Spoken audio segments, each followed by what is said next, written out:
कृषी क्षेत्रातील बातम्यांचा आढावा घेऊयात।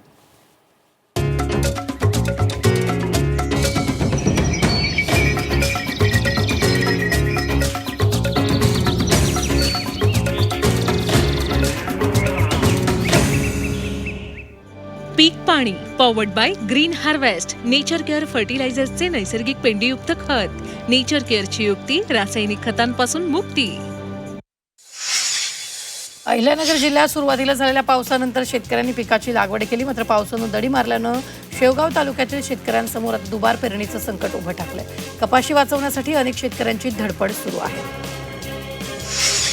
लासलगावमध्ये सरकारी कांदा खरेदीकडे शेतकऱ्यांनी पाठ फिरवली। 2 महिन्यात केवळ 36,000 मेट्रिक टन कांदा खरेदी करण्यात आला। सरकारी कांदा खरेदी दराचे दर कमी असल्यानं शेतकऱ्यांमध्ये नाराजी पसरली। कांदा खरेदीला 3,000 रुपयांचा दर देण्याची मागणी करण्यात आली। साताऱ्याच्या जावळी तालुक्यातील देवाची शेंबडी गावात भात शेतीचं रान गव्यांनी मोठ्या प्रमाणात नुकसान केले। या नुकसानीमुळे शेतकरी संकटात सापडला। यामुळे पंचनामा करून मदतीची मागणी करण्यात आली। नाशिकच्या येवला तालुक्यातील धुळगावमध्ये एक संतापजनक घटना घडली। काही अज्ञात मनोविकृत व्यक्तींनी शेतकऱ्यांचे एका एकरावरील कारल्याचं पीक उखडून टाकलं। सध्या बाजारात कारल्याला प्रति क्रेट 700 रुपयांचा दर मिळतोय।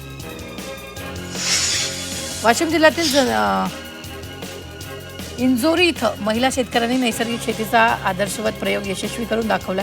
उमेद अभियानांतर्गत कार्यरत असलेल्या ओम सोयाबीन उत्पादक महिला बचत गटानं गटशेतीच्या माध्यमातून सोयाबीन पिकावर स्वतः तयार केलेल्या दर्शपर्णी अर्काची सामूहिक फवारणी केली।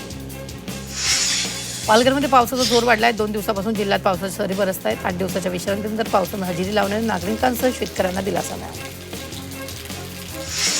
शहापूर तालुक्यात एका शेतकऱ्याच्या भात शेतीवर अज्ञातानं भातरोपं नष्ट केली। भाताच्या रोपांवर तणनाशक फवारल्यानं संपूर्ण रोपं करपली, त्यामुळे शेतकऱ्यांची संपूर्ण मेहनत वाया गेली।